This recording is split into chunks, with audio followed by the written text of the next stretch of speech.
तत्वदर्शी संत रामपाल जी महाराज के अमृत वचन। यदि इतनी लंबी उम्र भी हो जाएगी अक्षर पुरुष जितनी, तो भी अंत में तेरी मृत्यु होगी।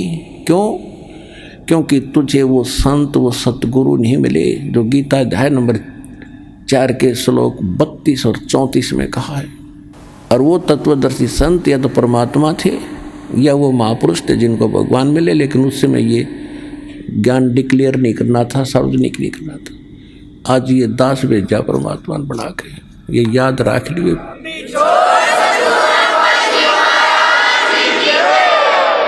इतनी उम्र बुलंद मरेगा अंतरे। क्यों? क्योंकि सतगुरु लगे न कान न बैठे वो संतरे। ना तो कोई सतगुरु मिला, वो संत नहीं मिले, जिस कारण से कहते सुखदेव ने 84 भुगती बना पजावे खरवो, और तेरी क्या बुनियाद पर तू पंडा पंथ पकड़वो। ऐसी साधना करके सुखदेव जैसे महर्षि ने गधा बनना पड़ा। एक बार अपनी हिस्ट्री बताते हैं सुखदेव जी। उसको दिव्य दृष्टि प्राप्त हुई और डिस्कशन चल रही थी, उसमें एकदम झटका लगा उसको सब ऋषियों के बीच में उसने अपनी आत्म कथा बताई कि एक समय मैं गधे की योनि भोग रहा था और कुम्हार ने खूब काम लिया पुजावे के ऊपर, और जब मैं अंधा हो गया मुझे छोड़ दिया। कर्म अनुसार अंग भंग होते हैं और यहाँ दोनों कर्म भोगने पड़ते हैं जब तक परमात्मा कबीर जी की भक्ति हम नहीं करते हैं। परमात्मा कबीर जी की भक्ति इस दास से प्राप्त होने के बाद आपके पूर्व के सारे पाप कर्मों पर क्रॉस लगा देगा, खत्म कर देगा, भगवान नष्ट कर देगा। जब ही सतनाम हृदय धरो बहो पाप को नाश, हृदय से चिंगारी अग्नि की या पड़े पुराने घास। 1000 टन घास पड़ा हो अड़ंगा और उसमें एक माचिस की सीख लगा दे, सारे ने फूंक कर राख बना देगी और चलेगी तेज हवा, कहीं की कहीं जगह पड़ेगी, ग्राउंड साफ हो जाएगा। जैसे सूरज के आगे बदरा ऐसे कर्म छयारे, प्रेम की पवन करे चितवंजन जल के तेज नयारे। आत्मा और परमात्मा के बीच में ऐसे पाप कर्म बाधा बने हुए हैं जैसे सूर्य के बीच में बादल हों और तेज हवा चलती है, उन बादलों को तितर बितर करके और वो स्वच्छ प्रकाश आप तक पहुंचा देती है। ऐसे बताते हैं कि जैसे सूरज के आगे बदरा ऐसे कर्म छयारे, और प्रेम की पवन और करे चितमंजन फिर झलके तेज नयारे। यानी ये सतनाम का जाप करें, आत्मा में प्यार जागेगा, आंसू आने लगेंगे, आपके टप पड़ा करेंगे। मालिक की चर्चा जरा सी शुरू होती, अभी तो हमारे अंदर वो अड़े पड़े हैं पाप कर्म, हमें अंदर से वो उस स्थिति में आने नहीं देते आत्मा को। और जब ये आत्मा उस स्थिति में आवेगी तो कहते प्रेम की पवन, और फिर करे चितमंजन, मालिक का शुक्र करे, याद रखे दाता ने, फिर झलके तेज नयारे, न्यारी रोशनी होगी, आत्मा भगवान की तरफ बढ़ेगी। तो क्या बताते हैं कि सुखदेव ने 84 भुगती बना पजावे खरवो, और तेरी क्या बुनियाद प्राणी तू पेंडा पंथ पकड़वो। अब वो बता रहा सुखदेव कि मैं गधा बन गया, छोड़ दिया मेरे मालिक, नंदा हो गया, चलता चलता जा रहा था, पगडंडी का आइडिया लगा कर आगे को जंगल में चला गया। आगे नाला था थोड़ा सा 2-2.5 फुट का, उसमें आम व्यक्ति कदम जाता था, वो तो जंप लगा जाता वहाँ से। मुझे दिखाई नहीं दिया, मैंने अगले पैर फंसने लगे, मैंने जंप लगानी चाहिए, बीच में फंस गया, आगे मुंह टिक गया, पीछे बैक लग गई और पैर लटके भाई के। कहते 1 हफ्ता 10 दिन तड़प के भूख से प्यास से मरा, ऐसे ऐसे कष्ट उठाए।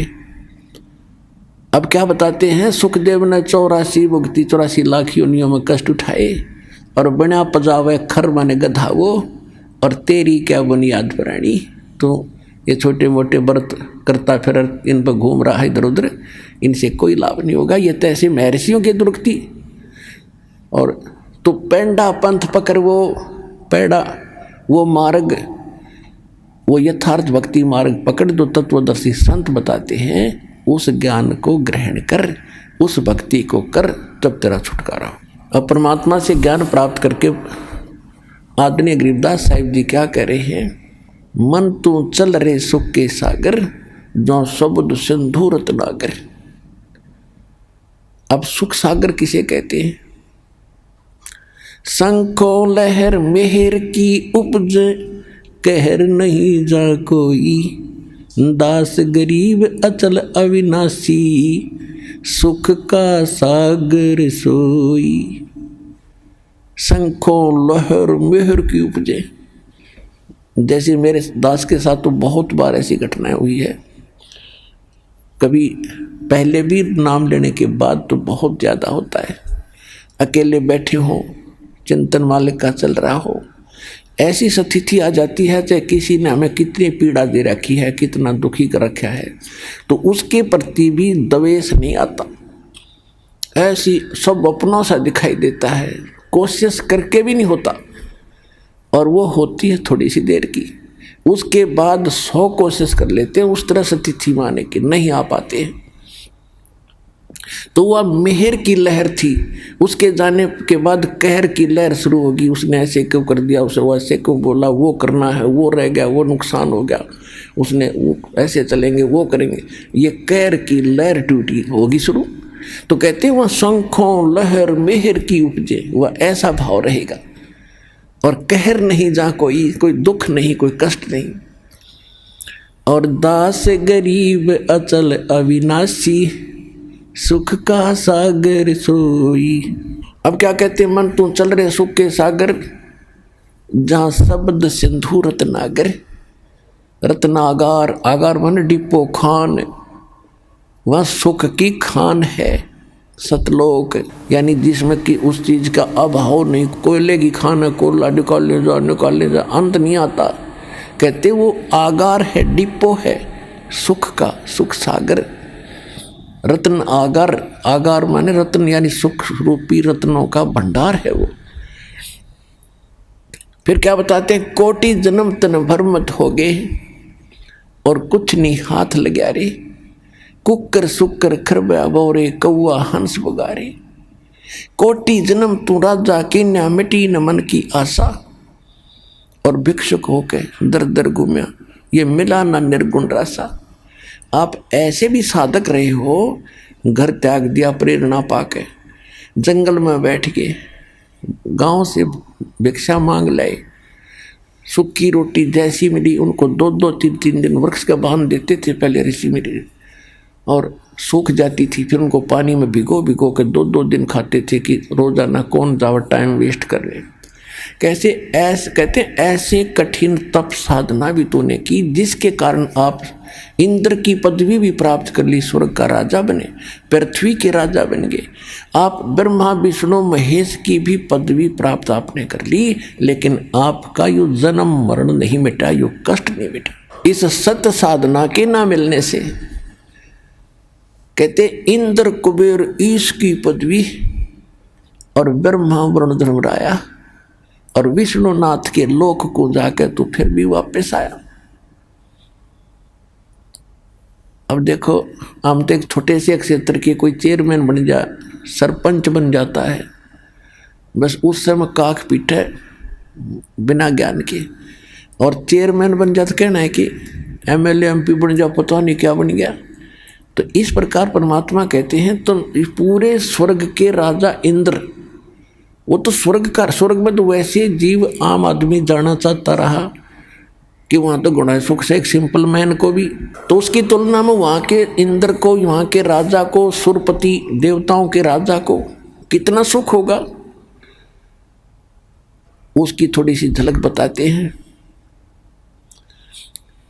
कि आप यहाँ कितनी कितनी कठिन साधना करके फिर भी भटक रहे हो, कुछ भी हाथ नहीं लगा। क्या बताते हैं कि आगे गए ना वापस आए, और रहते भी सब जा, और बिन साहेब की बंदगी कहीं ठोर ठिकाना ना।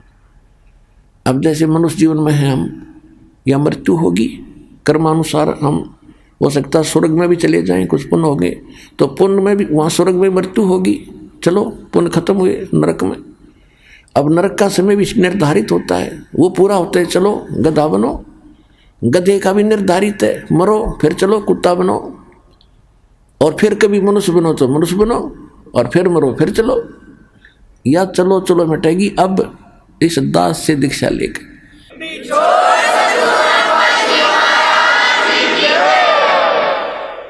तो क्या बताते हैं कि एक समय मार्कंडेय ऋषि, देखो गीता अध्याय नंबर 4 के श्लोक नंबर 25 से लेकर 30 तक यही निर्णय दिया है कि जो भी जैसी साधना करा, कोई ब्रह्म साधना करता है, कोई देवताओं की पूजा करता है, कोई हठ योग करता है, कोई तपस्या करता है, कोई स्वाध्याय करता है, कोई अहिंसावादी तीक्ष्ण व्रत जैसे मुंह पर पट्टी बांध कर नंगे पांव फिरना, इसी को मोक्ष मान रहा है।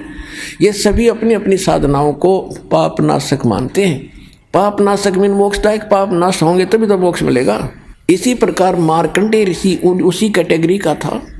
उसने ब्रह्म साधना को सर्वोत्तम मान रखा था। इन ऋषियों को ब्रह्म से ऊपर ज्ञान नहीं था, तो फिर भी उसने घोर तप कर रहा था बंगाल की खाड़ी में।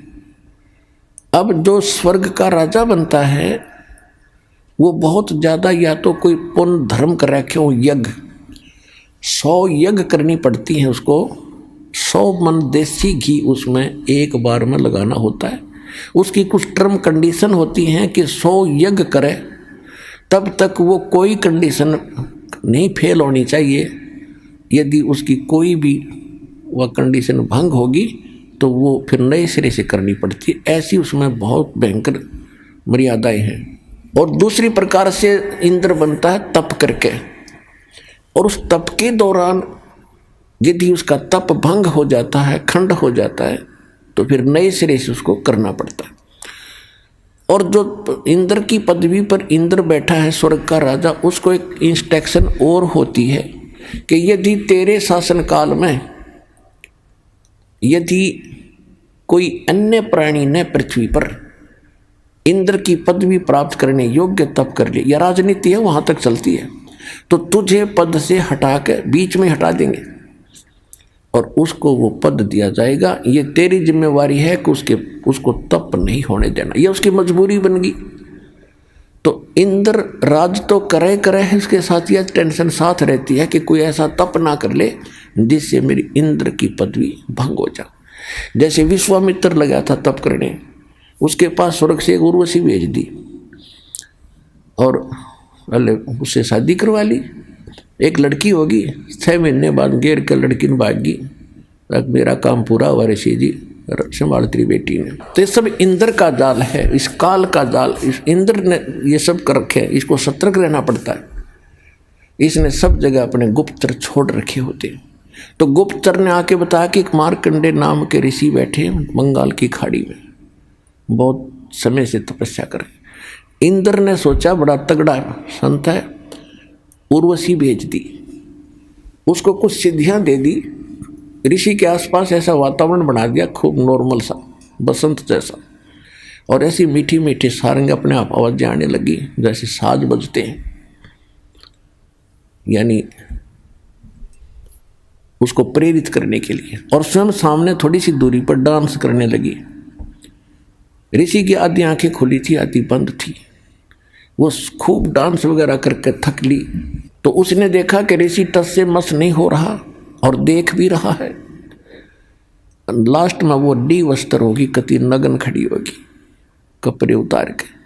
तब ऋषि ने कहा कि हे बहन, हे बेटी, हे माई, आप ये क्या कर रहे हो, यहाँ कैसे आए हो? तो शर्मिंदा होकर उसने सब वस्त्र पहन लिए। फिर आके कहने लगी कि हे ऋषि जी, मेरे इस रूप को देखकर इस बनखंड में जितने भी और तपस्वी थे वो मुझे मालूम है उनकी क्या दशा होगी, लेकिन आप पता नहीं आपकी समाधि कहाँ थी और आपको ये प्रभाव नहीं हुआ। तो ऋषि ने कहा कि जहाँ मेरी समाधि थी, जहाँ मैं डांस देख रहा था, वहाँ तेरे जैसी तो नाचने वालों की नौकरानी थी, उनके पैर धोने वाली। तुझे क्या देखूं फिर मैं? अगर तेरे से कोई सुंदर होना उसने भेज दे। तो वो कहने लगी जी, इंद्र की पटरानी मैं ही हूँ, यानी सबसे ब्यूटीफुल औरत स्वर्ग में इंद्र की पत्नी होती है, उसका नाम सची होता है। तो मार्कंडेय ऋषि ने कहा कि मेरी समाधि ब्रह्मलोक में थी। ब्रह्मलोक सबसे बड़ा होटल है इस काल का। प्रत्येक जैसे एक तो कॉमन होटल है स्वर्ग नरक को, तो कोई जाओ उसमें। एक विष्णु के लोक में विष्णु का पुजारी जाता, वहाँ एक रेस्टोरेंट है, वहाँ ये बकवाद है और स्वर्ग क्या है। तो ये सबसे ज़्यादा कॉस्टली और सबसे ज़्यादा बकवाद उस ब्रह्मलोक में है।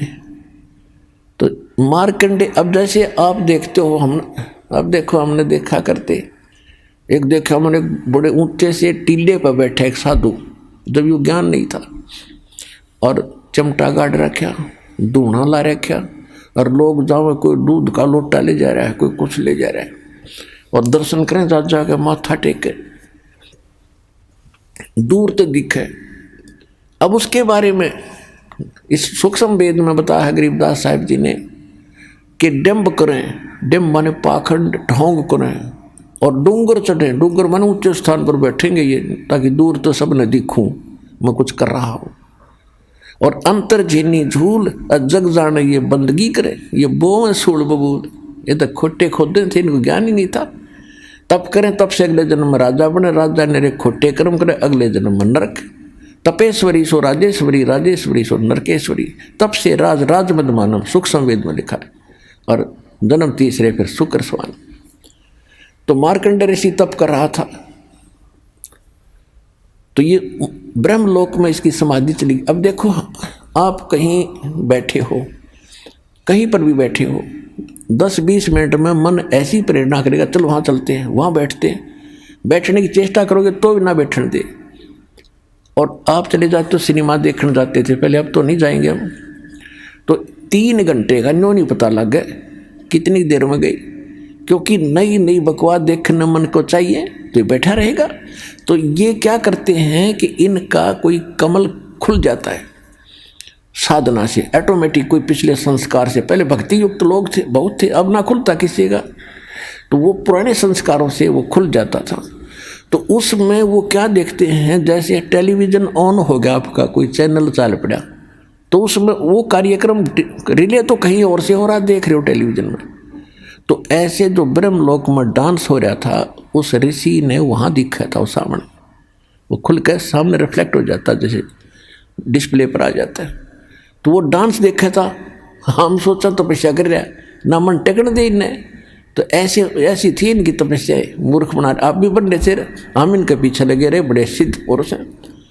इसलिए जब उसने इस औरत से भी सुंदर औरतें वहाँ दिख रही थी, टारगेट इसका वहीं जाने का था कि इस नाम के जाप से साधना से वहाँ जाऊँगा, फिर इनको वहाँ मिलेंगी मुझे।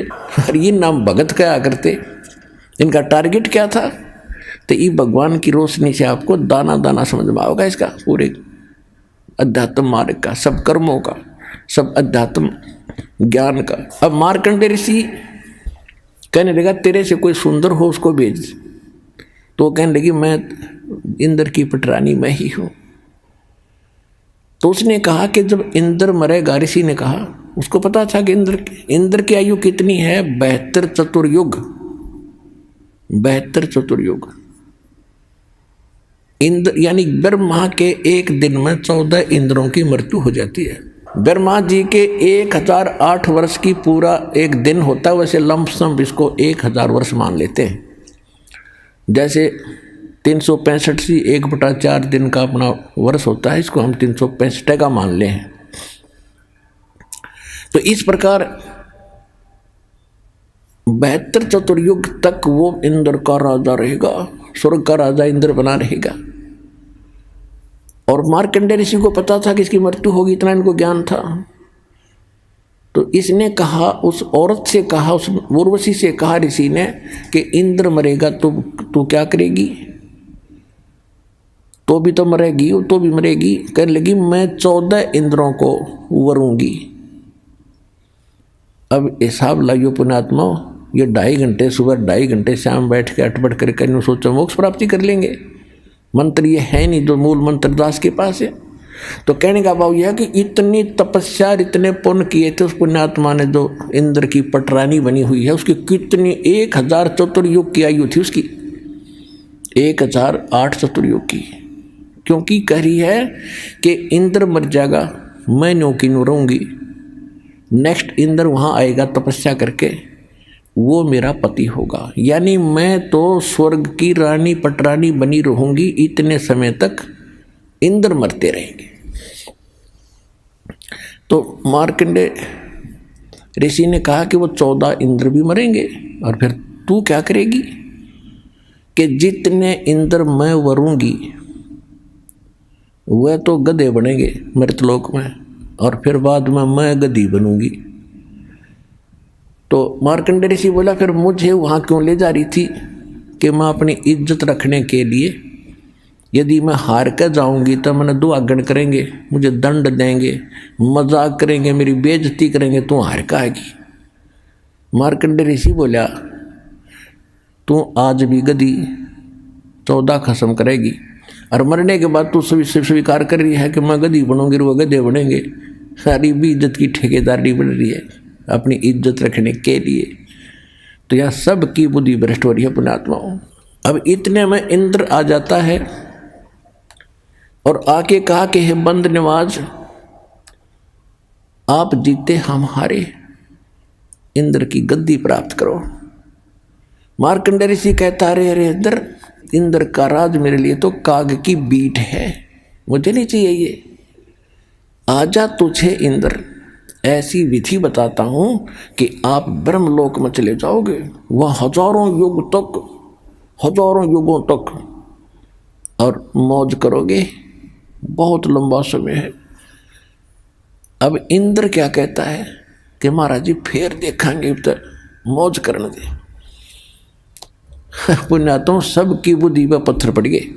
अब आप किसी व्यक्ति मित्र को जिसने समय पर टूक मिलते हो, अच्छी पोस्ट हो, थोड़ा बहुत धन हो, सामने घुट्टी लगा ले, तो उसको जाकर आप यूँ कहो कि भाई चलो भक्ति कर लो, ऐसे हो जाएगा वैसे हो जाएगा, और फिर ज्ञान तो आपको पता ही है कि गधे बनेंगे कुत्ते बनोगे।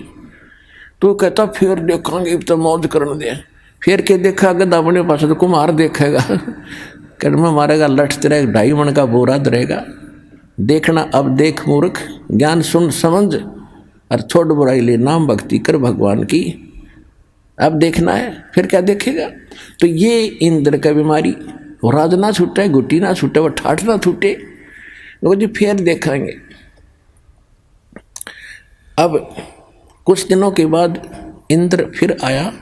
मार्कंडेय ऋषि एक चींटियों के कीड़नाल को देख रहा था। चींटियां कोई दूर जा रही थी, कोई दूर जा रही थी, वहां बैठा था काफी समय से। इंद्र का फिर टेंशन होगी, ये कौन ऋषि बैठा है, फिर तपस्या पे बैठ गए। तो उसने तुरंत आकर देखा ये तो मार्कंडेय ऋषि है। मार्कंडेय ऋषि से पूछा महाराज क्या देख रहे हो चींटियों में।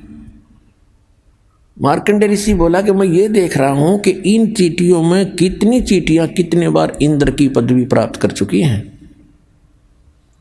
कि चींटियां और इंद्र की पदवी, हाँ जी।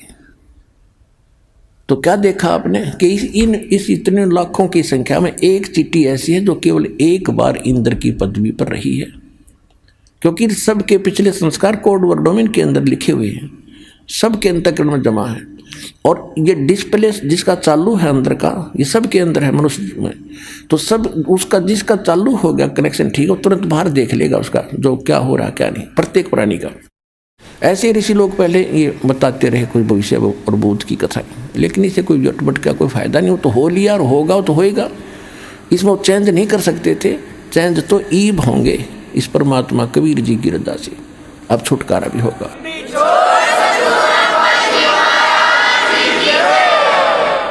तो इंद्र का पसीने आगे कि एक बार ये सब चींटियां भी इंद्र रही हैं, कई बार, एक की बात छोड़, और फिर भी बुद्धि में ना आई। तो पुण्यात्माओं ये खेल समझना। अब क्या बताते हैं कि इंद्र कुबेर ईश की पदवी ब्रह्मा वरुण धर्मराया, विष्णुनाथ के पुर को जाके तू फिर भी वापस आया।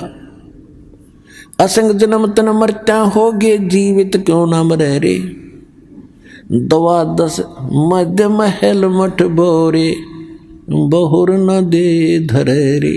ओए कहते हैं असंग जन्म हो गए तो आपने मर्तों को अब जीवित मर के देख एक बार। अब जीवित कैसे मरना है एक तो ऐसे मरना है कि हमने संसार की रीस नहीं करनी, कोई ज़्यादा फंड कर रहा करने दे, नाच गावे ब्याह विवाह शादी में करने दे। ये तो बालक करते हैं ऐसे जिनको ज्ञान नहीं। जैसे एक समय नानक साहिब जी मायूस बैठे थे, ऐसे ही कोई भक्त प्रथम बार गया, दूसरी बार गया, देखा कि साधु संत फकीर इतने मायूस क्यों हैं, क्यों दुखी दुखी से नजर आ रहे हैं, तो सुख, इनको तो टेंशन होनी ही नहीं चाहिए।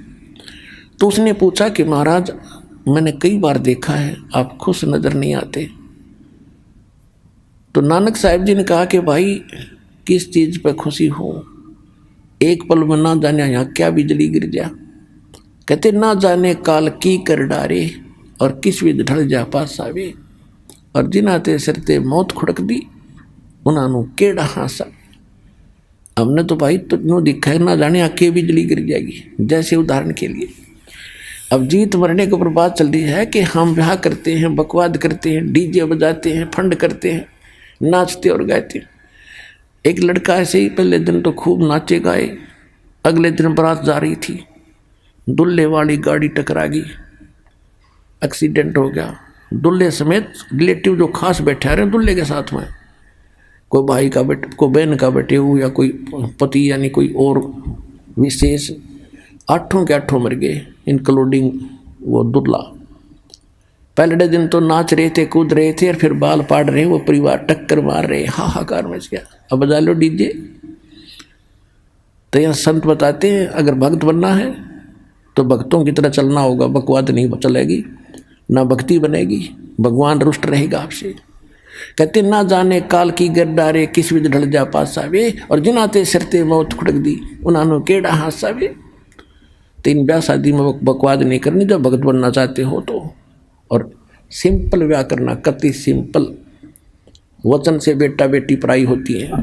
जैसे ब्रह्मा विष्णु महेश का विवाह किया था दुर्गा ने, देवी पुराण में पढ़ के देखियो। दुर्गा थी, 3 लड़कियां थी, 3 पुत्र थे। बड़ी का नाम सावित्री, ब्रह्मा से ब्याह दी, विवाह कर दिया, जा बेटा अपना घर बसा। दूसरी का नाम लक्ष्मी था, विष्णु जी से ब्याह दी कि तेरी पत्नी तू इसका पति जाओ, विवाह अपना घर बसाओ। ऐसे पार्वती शंकर का ब्याह दी फर्स्ट टाइम, और जा बेटा घर बसा, हो गया ब्याह। ना को बाती था, ना बराती था, ना डीजे बाजा, ना को हलवाई कढ़ाई चढ़ाई। तो भाई ब्याह करना ढंग से करो, कुछ रीस हुआ भी कर लो। ये बाद में शिव जी की बरात का डर फंड करें, ना शिव जी ना कुछ और, या अब भी फंड करेंगे। तो इस तरह की जो बकवादें हैं ये बिना ज्ञान के हम करते रहे, ये त्यागनी पड़ेगी।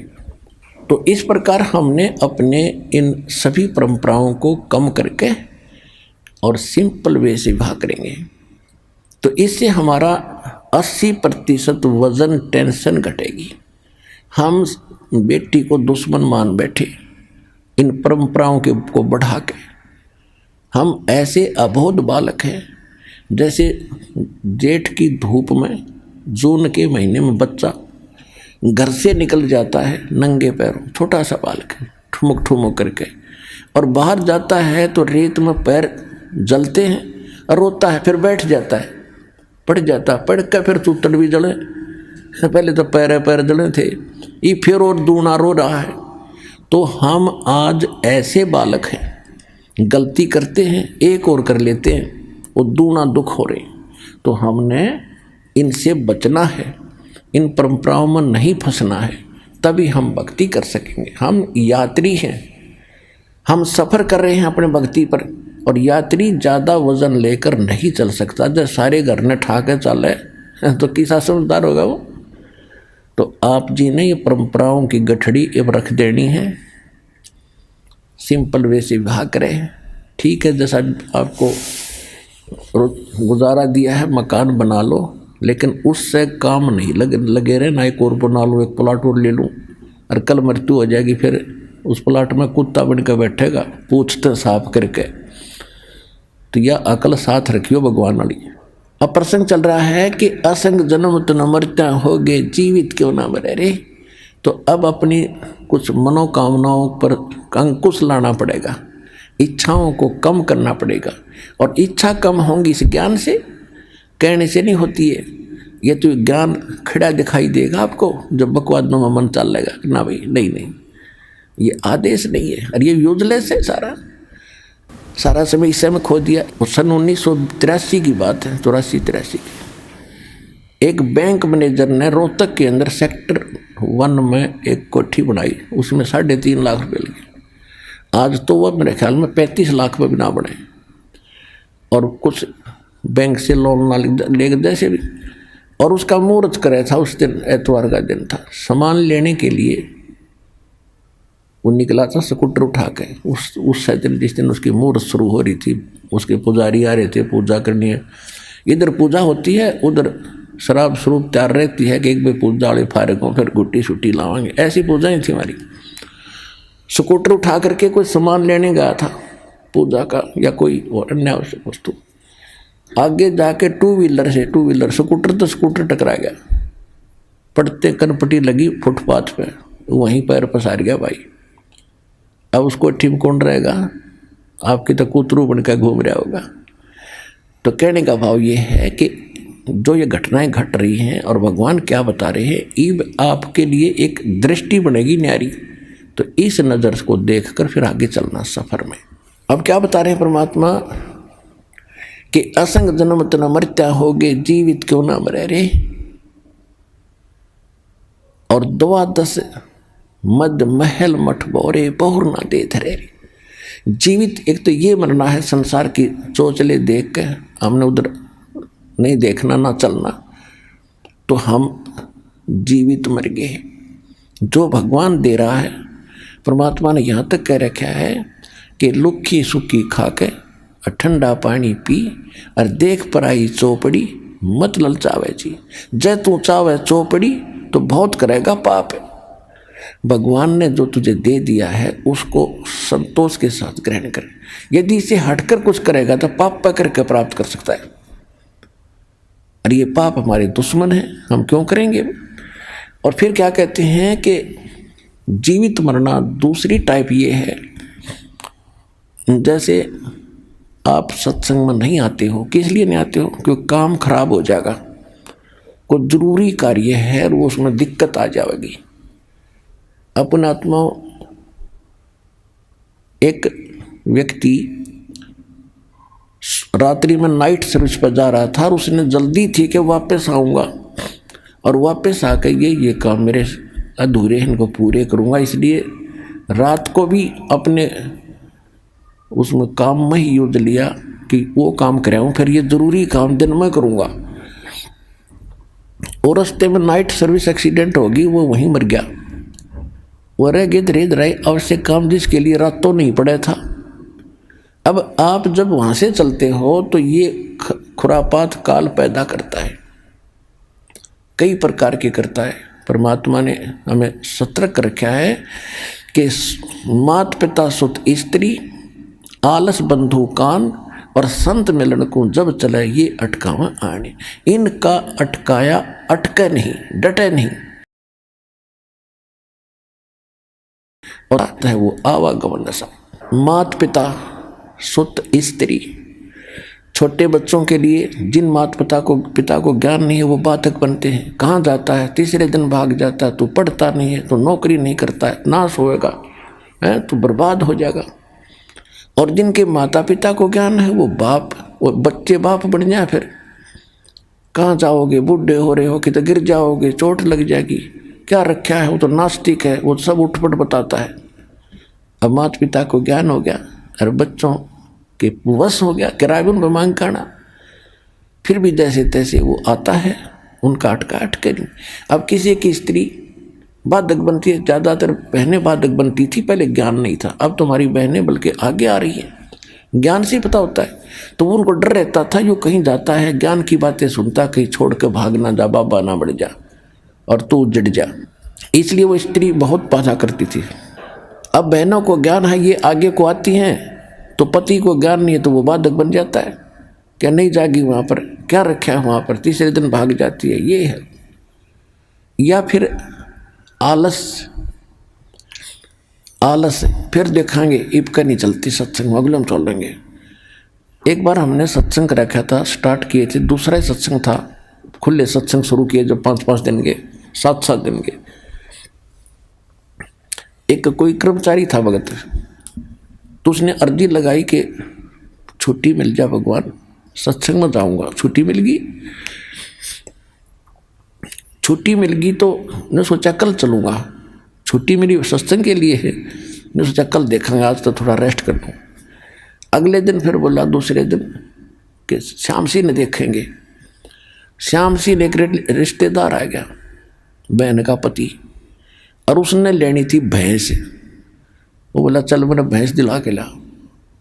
अब उसने ना नहीं कर सकता, तो पहले तो गांव में दिखाई, कोई पसंद नहीं आई, फिर दूसरे गांव में, फिर तीसरे गांव, यानी 7वें दिन बिना भैंस लिए दोनों वापस आ गए। इतना सत्संग पूरा हो लिया। तो जब उसने यो ज्ञान सुना, जब ने बोला जी आलस मार गया मैंने, कहते आलस कर लिया, तो फिर देखूंगा, तड़को देखूंगा, परसों देखूंगा। तो और शाम ने भी नीत नहीं थी, कल देखूंगा, ये सोच रहा था। जब लेट से हो गया, इतना मुँह आ गया, और 7 दिन धक्के खाता फिरा, कि गोबर में बड़ा, कि कहीं किसी का सोया, कभी रोटी मिली ना मिली, पैदल चले। वो 7 दिन मेरे बिरान माटी में गए, 6 दिन। अरे कान पकड़ दिया, सीधा आया करूँगा, ले छुट्टी मिलते बा क्या करूँगा।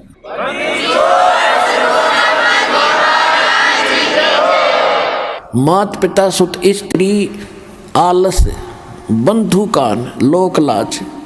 लोक लाज क्या है भाई? कहाँ जाते हो? सतलोक आश्रम बरवाला, जिला हिसार, हरियाणा में। अरे वहाँ कहाँ जाते हो? तो ऐसे छुड़वाता है, श्राद्ध भी छुड़वाता है, सारी पूजाएं छुड़वाता है, नास्तिक बनाता है।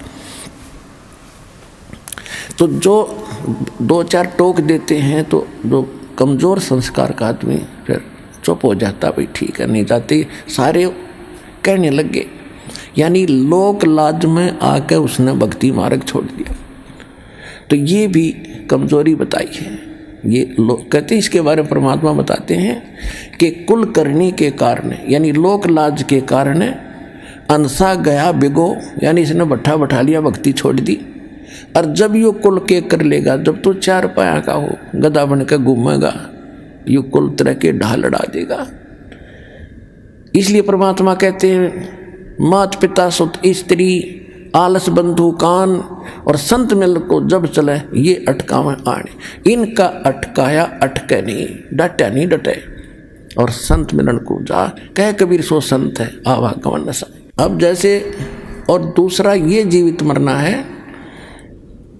कि आप ये सोच लो, जब सत्संग का समय निकट आवे, फाइनल फैसला कर ले। जब भी महीने में 2 महीने में जब भी आप उचित समझते हो ना, उस दिन टाल नहीं करे। और ये सोच ले कि आज मान लीजिए मैं इस बहाने से, इस कारण से नहीं जा पा रहा हूँ कि वहाँ जाने से कहीं ये हानि ना हो जा। और क्या पता 1 मिनट में क्या बिजली गिर जाए, मृत्यु हो जाए तेरी, फिर परमानेंट टिकट कट गई, फिर और से काम तो फिर भी रह गया। इवन न्यू सोच ले, हे भगवान मेरी मृत्यु होगी, और जीवित मर के सत्संग की तरफ चल पड़े। और 3 दिन 4 दिन 5 दिन जैसा समय 2 दिन आपका हो यहाँ लग गया। इब 3-4 दिन में कुछ काम खराब हो भी गा तो फिर जाके संभाल लेंगे। और जब परमानेंट टिकट कट जाएगी, जब क्या कर लेगा, तो फिर भी होना ही होना है। और परमात्मा के चरणों में आने के बाद बच्चों काम बिगड़ा नहीं करते, ये तो दूने बढ़ा करें। यहाँ बहुत भक्त ऐसे प्रमाण देते आकर के कि मैं चलना चाहता था, खूब कोशिश कर रहा था, पैसे नहीं थे, और अचानक एक ऐसा स्थान पर जहाँ कदे पैसे सपने में भी नहीं रखे, उसको वैसे उठा कर देखा, डायरी में 500 का नोट मिला। तो काम यो बिगड़न देगा आपके, जब काम बनाने वाला मिल गया आपको।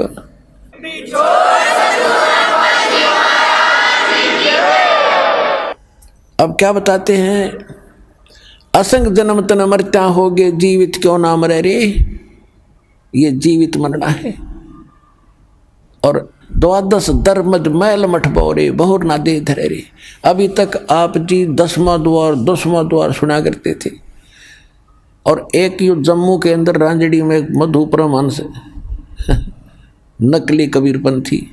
इसने किताब पढ़ ली कबीर साहब की वाणी में, 11वीं खिड़की पागी, गर्मा द्वार किसी को नहीं पता, मुझे पता है। पता उसमें तो 12 द्वार लिखे हैं, इनकम्प्लीट नॉलेज है आपका। तो वो 12वें द्वार हैं कहाँ, इन्हें वो ही नहीं पता। क्या बताता हो कि 10 द्वारतों की तो सतिथि है और 11वें द्वार की कोई सतिथि नहीं। जैसे नाक है, नाक की सतिथि है, वो नहीं, वो तो वैसे ही है, वो में ज्ञान हो तो वैसे हो। अब क्या बताया कि जैसे 21 ब्रह्मांड का जो क्षेत्र है, एक ब्रह्मांड का जो क्षेत्र है, ये 10वें द्वार पार करके इस ब्रह्मांड से पार हो जाते हैं।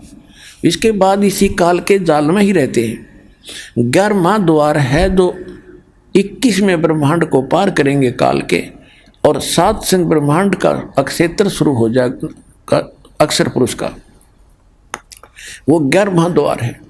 और अक्षर पुरुष के अक्षेत्र से पार करके सतलोक में प्रवेश करेंगे, वो 12वां द्वार है। ता गरीबदास जी कह रहे, 12 दर महल मठ बोरे, ए भोले आदमी, वो तो 12वां द्वार पार करके वो स्थान है, शाश्वत स्थान, जहाँ बोर ना दे धरे रे, जहाँ जाकर फिर जन्म मृत्यु नहीं होती। गीता अध्याय नंबर 15 के श्लोक नंबर 4 में कहा है, गीता अध्याय नंबर 18 के श्लोक नंबर 62 में कहा है। वो स्थान तो 12वां द्वार पार करके है। फिर बताते हैं, दोजक भिष्ट सभी तें देखे राजपाट के रसिया, या जैसी साधना तुम कर रहे हो में दोनों मिलते हैं, स्वर्ग भी नरक भी 84 लाख योनियां भी। दोजक भिष्ट सभी तें देखे राजपाट के रसिया, और 3 लोक से तृप्त नाही यो मन भोगी खसिया। इस मन की इतनी गंदी आदत है, इतना बेईमान है यो, इसको 3 लोक का राज दे देना तो भी यूँ सोचा और मिला कि तो थोड़ा सा। जैसे कोई सरपंच बन जाता है और वो मीटिंग में जाता, चेयरमैन के अधीन होता है, तो उसने ना वो नो सोचा अगली बार चेयरमैन बनो जब कोई बात बने। अब चेयरमैन बनने के बाद वो क्या सोचता कि एमएलए बनो जब बात बने, भाई नहीं बात बनी। एमएलए बनने के बाद उसकी टेंडेंसी ये बन जाती है वो मंत्री बनो ताकि मैं बात सार रस आवे, नहीं बनी बात।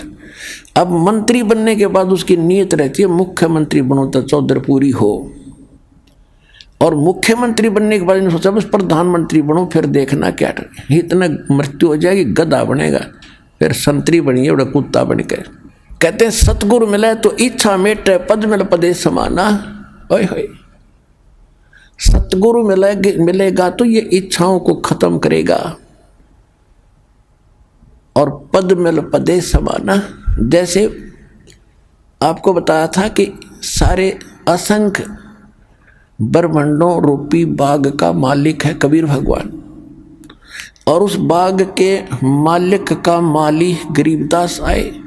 उन्होंने ऐसी जड़ी बूटी हमें बताई जो उस परमात्मा के, और ये दास बना दिया नौकर उस बाग के माली का, और आप उसके पौधे हो। ऐसी जड़ी दे दी कि आपको हरे भरे रखूंगा।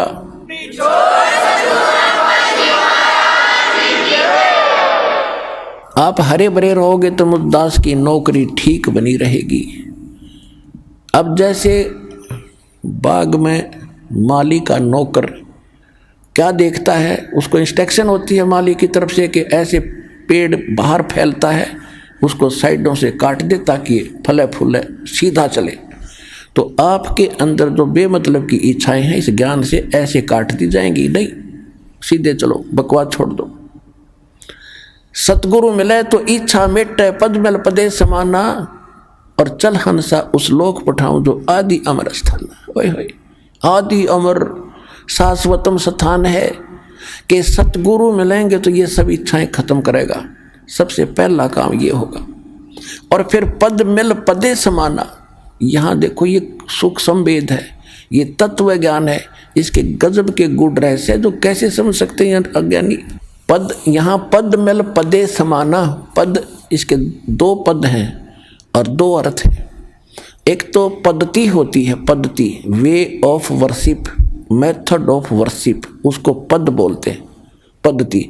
एक है गीता अध्याय नंबर 15 के श्लोक नंबर 4 में कहा है कि तत्वदर्शी संत की प्राप्ति के उपरांत परमेश्वर के उस परम पद की खोज करनी चाहिए, जहां जाने के बाद साधक लौटकर फिर कभी संसार में जन्म मृत्यु में नहीं आते, वो पद। तो यहाँ इस अमरवाणी का ये अर्थ बनता है कि सतगुरु मिले तो इच्छा मेटे, पद मिल पदे समाना। यह पद माने पद्धति, भक्ति की श्रेष्ठ विधि। तो पेंडा पंथ पकड़ वो मार्ग जब मिल जाएगा, सही भक्ति पद मिलेगा आपको, पद्धति, तो उससे वो पद मिलेगा, उस पद में समा जाओगे, जहाँ उसमें पहुँच जाओगे, जहाँ जाने के बाद फिर कोई कष्ट नहीं, सुख सागर प्राप्त होगा, फिर मृत्यु नहीं, दोबारा नहीं आना पड़ता। सतगुरु मिले तो इच्छा मेटे, पद मिल पदे समाना, और चल हंसा उस लोक पठाऊं जो आदि अमर अस्थाना। वहाँ क्या सुख है? चार मुक्ति जहाँ चंपी करती माया होरी दासी। अब हम चार मुक्ति सुना करते थे, वो चार मुक्ति स्वर्ग में होगी, महास्वर्ग में होगी, वहाँ खत्म हुआ, वो समय पूरा हुआ, फिर नरक में वो कहाँ गई? मुक्ति खत्म हुई, वो तो उनका समय निर्धारित है।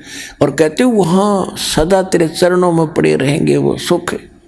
चार मुक्ति जहाँ चंपी करती माया होरी दासी, दास गरीब अब पद पर से, वो मिले राम अविनाशी।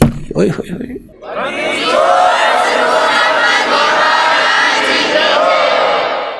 कौन सा अविनाशी राम? गीता अध्याय नंबर 15 के श्लोक नंबर 16 और 17 में 3 राम हैं, 3 पुरुष हैं, 3 प्रभु हैं, 3 स्वामी हैं। सरपुरुष, अक्षर पुरुष। सरपुरुष भी नाशवान, अक्षर पुरुष की स्थिति एज आपको बता दी, और ये भी बता दिया कि एती उम्र बुलंद मरेगा अंतरे। क्यों? क्योंकि सतगुरु मिले ना लगे न कान वो संतरे। ओए होए। एती उम्र बुलंद मरेगा अंतरे, सतगुरु लगे न कान न भेंटे वो संतरे। तो यहाँ क्या बता रहे हैं? सरपुरुष और अक्षर पुरुष ये दोनों, इनकी ये नासवान स्वयं लिखा उसमें, और जितने इनके अंतर्गत प्राणी वो भी जन्म मृत्यु के अंदर है। उत्तम पुरुषत्व अन्य परमात्मा इति उदाहरत, ये लोग term अविषय विभर्ति, वो है अव्यय ईश्वर है। अव्यय माने अविनाशी, वास्तव में विनाशी। यहाँ बता रहे हैं कि चार मुक्ति जहाँ चंपी करती माया होरी दासी, दास गरीब अभय पद पर से, वहाँ वो मिले राम अविनाशी। तो उसकी विधि इस दास के पास है, शीघ्र से शीघ्र ग्रहण करो, मर्यादा से भक्ति करो, अपना कल्याण करवाओ। बोलो सतगुरुदेव।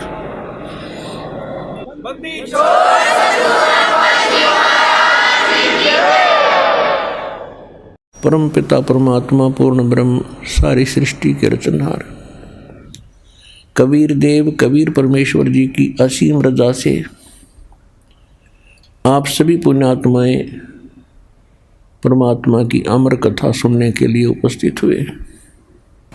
जिन प्राणियों के ऊपर परमेश्वर की मेहर भरी नज़र होती है, उन्हीं को ये प्रेरणा मिलती है, उन्हीं के अंदर एक तड़प उठती है परमात्मा पाने की, अच्छे कर्म करने की, और उन्हीं को वो ठीक ठिकाना सतगुरु और यथार्थ सत्स्थान मिलता है, जहाँ पर वो वस्तु उपलब्ध होती है। जो भी पुण्यात्मा पुण्यकर्मी प्राणी परमेश्वर कबीर जी की शरण में इस दास के माध्यम से आ रहे हैं, बहुत ही पुण्यकर्मी प्राणी हैं, क्योंकि डॉक्टर को ज्ञान होता है कि ये यहाँ आ गया है तो इसका ट्रीटमेंट ठीक होगा, इसका जीवन बच जाएगा। क्योंकि कुछ ऐसे हॉस्पिटल होते हैं, उन्हीं में उन विशेष डिसीज की ट्रीटमेंट क्योर होता है। आइए अब हम उन श्रद्धालुओं के अनुभव जानते हैं जो जगत गुरु तत्वदर्शी संत रामपाल जी महाराज जी से दीक्षा प्राप्त कर चुके हैं तथा उनके द्वारा बताए गए भक्ति मार्ग पर चल रहे हैं। नमस्कार सर। नमस्कार सर। सर क्या नाम है आपका? मेरा नाम धनीराम दास है। 15 साल से रेगुलर भोपाल में रह रहा हूँ, टेलर का काम करता हूँ। सर संत रामपाल जी महाराज की शरण में आने से पहले आप क्या भक्ति साधनाएं करते थे? मैं भक्ति पहले देवी देवताओं की करता था और स्टार्टिंग में पहले मैंने एक गुरु बनाए थे जो उनका नाम मौनी महाराज है। वो कुरवासे के रहने वाले हैं, कुरवासे में उनका स्थान है। और इसके बाद में उनसे मेरे अंतरात्मा शांत नहीं हुई। फिर इसके बाद में 1999 में आसाराम जी महाराज को गुरु बनाया। 3-4 साल उनकी भक्ति जो उनने मुझे बताई, मैंने उसी हिसाब से उनकी भक्ति करी। लेकिन जो मुझे आत्मलाभ मिलना चाहिए, जो मैं चाहता था, वो मुझे नहीं मिला है। लाभ तो हुए, लेकिन जो लाभ चाहिए था आत्मा के लिए शांति का, वो नहीं मिला। फिर इसके बाद तीसरे गुरु मैंने कुमार स्वामी जी को, उनसे मैंने वृंदावन में दीक्षा ली। तो 1.5 साल तक मैंने उनकी भक्ति की, उनने जो बताई वो भी मैंने की। इसके बाद मधु परमहंस जी के सत्संग में भी गया मैं, वहाँ का भी मैंने अनुभव किया। फिर इसके बाद में मैं सत्संग सुनने का मुझे बहुत शौक़ था, बहुत अति शौक़ था। सत्संग ही सुनता था और टीवी पे। तो सत्संग देखते देखते अचानक क्या हुआ कि सत्संग 2011 में संत रामपाल जी महाराज का सत्संग आ रहा था टीवी पर। तो मैंने देखा इनने जो बताया भक्ति मर्यादा ऐसी है, ऐसा है, ये तीनों देव भगवान नहीं है, ये देवता हैं, और प्रमाण सहित ये बताया। तो मेरे तो मतलब आत्मा गदगद हो गई। फिर मैं कम से कम 1.5 साल तक नाम नहीं ले पाए। 2011 से 2012 भी पूरा निकल गया। मेरी रात दिन नींद मतलब उड़ गई। मैंने रात दिन यही सोचता रहा था कि संत रामपाल जी महाराज के कैसे मैं जाऊंगा। मैंने तो दिल्ली भी नहीं देखी, लेकिन मैं आगे कैसे जा सकता हूँ। अब मैं इसी चिंता में मतलब दुबला भी होने लगा, मेरा शरीर बहुत दुबला होता गया। फिर संत रामपाल जी महाराज से 18 अक्टूबर 2013 में नाम दीक्षा ली। सर हमने सुना है कि संत रामपाल जी महाराज से नाम दीक्षा लेने के बाद श्रद्धालुओं को बहुत सारे लाभ प्राप्त होते हैं, चाहे वो आर्थिक हो, शारीरिक हो, मानसिक हो या आध्यात्मिक हो। तो क्या सर संत रामपाल जी महाराज से नाम दीक्षा लेने के बाद आपको भी कोई लाभ प्राप्त हुए? बिल्कुल सर, लाभ हुआ ना। पहला लाभ तो मुझे ये हुआ कि जो इन रामपाल जी महाराज ने, संत रामपाल जी महाराज ने जो ज्ञान दिया, तो उस ज्ञान से शंकाएँ जो थीं वो सब मिटती चली गईं।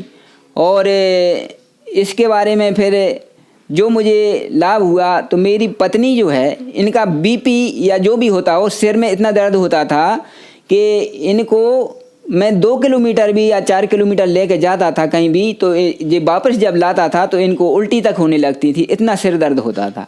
2000 से 2012 तक रहा इनको। संत रामपाल जी महाराज से सर जब तक जुड़े नहीं, तब तक इनको वो सिर दर्द होता रहा था। इसके बाद में फिर इनका जब सिर दर्द ठीक हुआ, फिर आप कहीं भी ले जाओ इनको, 1000 किलोमीटर भी ले जाओ, 1500 भी ले जाओ, तो अब इनको कुछ नहीं होता। फिर इसके बाद में क्या हुआ कि जो मेरी पत्नी है, एक बार ये गांधीनगर में भजिया बना रही थी, वहाँ शादी थी, तो भजिया बना रही थी, तो अचानक चेयर पर बैठी बैठी बना रही थी। अचानक वो चेहरे जब लुढ़क गई, खोलता हुआ तेल इनके ऊपर से यहाँ से पूरा साया पूरा भीग गया। साया भीगने के बाद भी इनकी साड़ी जो है ना, साड़ी तक मतलब पिलक गई थी अग्नि से, इतना गर्म तेल था। तो इनका एक छींटा भी नहीं आया, शरीर पर बिल्कुल कुछ भी नहीं हुआ इनको। और जो देखने वाले थे वो बोलने लगे कि वो तो जल गई, मतलब घबरा गए जो देखने वाले थे वहाँ। तो ये 1 मिनट में 1 सेकंड में खड़ी हो गई और मतलब बोलने लगी, मुझे कुछ नहीं हुआ, आप घबराओ मत, कुछ नहीं हुआ। संत रामपाल जी की कृपा से वो मेरी पत्नी जो बिल्कुल बच गई, बार बच गई। अब इसके बाद में क्या हुआ कि मेरा एक जो बच्चा है बड़ा वाला, उसको मतलब कई महीना से 2-4 महीना हो गए थे, उसको कहीं धंधा पानी कुछ नहीं मिल रहा था। फिर हमारे मन में आया कि अब आश्रम जाना पड़ेगा संत रामपाल जी के, और वहाँ जाकर अर्जी लगाएंगे तभी मतलब कुछ हो सकता है। तो हम तो जाते ही रहते थे वैसे, महीने 2 महीने में 3 महीने में। तो मेरी पत्नी भी साथ में थी, हम दोनों गए वहाँ। और वहाँ जा कर के हमने जैसे दंडवत किया और मन ही मन में प्रार्थना की कि हमारे बच्चा 2-3 महीने से फिर रहा है, उसको धंधा पानी नहीं हो रहा है। तो जैसे ही संत रामपाल जी के शरण में प्रार्थना करके हम वहाँ बैठे, तो घंटा 1.5 घंटे के बाद बच्चे का फ़ोन आ गया। तो सर जब फ़ोन आया तो बच्चा मुझसे बोलता है कि पापा मुझे जहाँ पर मैं पहले नौकरी करता था वहीं फिर से मुझे उस सेठ ने बुला लिया है। तो मैंने धन्य किया है संत रामपाल जी महाराज, आपकी कृपा से आने से ही मैंने जैसे दंडवत किया वो करके बैठा, वो तुरंत आपने सुन ली परमात्मा। तो संत रामपाल जी की बहुत बड़ी ये कृपा हुई उसकी, आज भी वो वहीं नौकरी कर रहा है मेरा बच्चा। अच्छा, इसके बाद फिर क्या हुआ कि अब जब से नाम लिया है कोई हमारे घर में बीमार भी नहीं होता, हम सब बढ़िया रहते हैं। और मम्मी पापा हमारे जो थे, फिर मैंने उनको भी बोला कि पापा मम्मी आप भी नाम ले लो, मतलब नाम लेने से क्या होता है कि 70-80 साल की आपकी उम्र हो गई हैं, गुरुजी जो बताते हैं संत रामपाल जी महाराज, उस हिसाब से मुझे ज्ञान हो गया था। तो मैं उनको बोलने लगा कि आप नाम ले लो तो मतलब आपका कल्याण हो जाएगा। तो पापा तो नाम लेने के लिए तैयार हो गए, तो पापा ने नाम ले लिया, पापा आ गए हमारे साथ में, तो पापा को हमने नाम दिला दिया। आज वो हमारे पापा स्वस्थ हो करके आज भी, जो कि अब कोई भी उनको देखकर ये कह सकता है कि ये मतलब 2 साल में 4 साल में जाने वाले थे ऊपर। संत रामपाल जी महाराज की कृपा से पापा आज भी जो भक्ति करते हैं जो उनको दी है, तो आज वो बिल्कुल स्वस्थ हैं।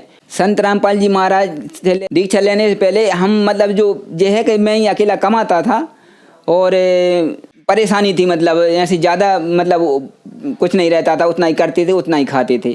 अब आज जब संत रामपाल जी महाराज से नाम लिया, इसके बाद में अब धीरे धीरे स्थिति ऐसी हो गई कि अब हम बहुत बढ़िया अच्छे तरीके से हम धंधा पानी सब कुछ बढ़िया चल रहा है। आज की स्थिति बिल्कुल ठीक है, वो बढ़िया रह रहे हैं। मेरा बच्चा जो है मोबाइल का काम करता है, तो मोबाइल का काम करता है तो वो उसका जाना आना प्रतिदिन बीमा कुंज में रहता है, तो बाइक से चलता है वो। तो एक दिन क्या हुआ, तो बाइक से ऐसे ही चल रहा था, तो SR2 जो लाल बस रहती है वो बीच रोड पे फंस गया अचानक। कैसे ही वो घबरा करके उसने जब सामने बस देखी तो घबरा के उसने दोनों हाथ छोड़ दिए। जब दोनों हाथ छोड़ दिए वो घबरा गया कि अब तो मैं चला गया, मैं बच नहीं सकता, मतलब तो घबरा गया। तो क्या हुआ कि पता नहीं चला उसको कि बस कब निकल गई और एक साइड में गाड़ी पड़ी, एक साइड में वो पड़ा, और ना तो गाड़ी का कुछ हुआ ना उसके कोई खरोंच नहीं आई। संत रामपाल जी महाराज की इतनी कृपा। तो वो बच्चा भी आज कहता है कि मैं बच कैसे गया। हम जानते हैं कि संत रामपाल जी की ही कृपा है ये, उनका बार बार मैं धन्यवाद करता हूँ कि उनकी ही कृपा से वो बच्चा बचा है, और उनकी ही कृपा से मेरी पत्नी उस गर्म तेल से जो बच गई उसको कुछ भी नहीं हुआ, और उनकी ही कृपा से संत रामपाल जी महाराज की कृपा से ही आज मेरे बच्चे की नौकरी आज भी लगा हुआ है। तो हमारा सब कुछ ठीक चल रहा है। सर, संत रामपाल जी महाराज से नाम दीक्षा लेने के बाद आपको बहुत सारे लाभ प्राप्त हुए, तो जो श्रद्धालु आज आपको देख रहे हैं आप उन्हें क्या संदेश देना चाहेंगे? उनके लिए यही कहना चाहूँगा कि मैंने भी उनकी भक्ति की है इन संतों की, लेकिन वो पूर्ण लाभ नहीं हो सकता जो संत रामपाल जी महाराज से हो सकता है। जो संत रामपाल जी महाराज जो ज्ञान देते हैं, जो भक्ति बताते हैं, जो मंत्र दीक्षा देते हैं, उस हिसाब से पूर्ण संतुष्टि आत्मा को मिलती है जो मिलना चाहिए। जो आत्मा चाहती है वो ही शांति आत्मा को मिलती है, वरना इन गुरुओं से नहीं मिल सकती। धन्यवाद सर। धन्यवाद सर।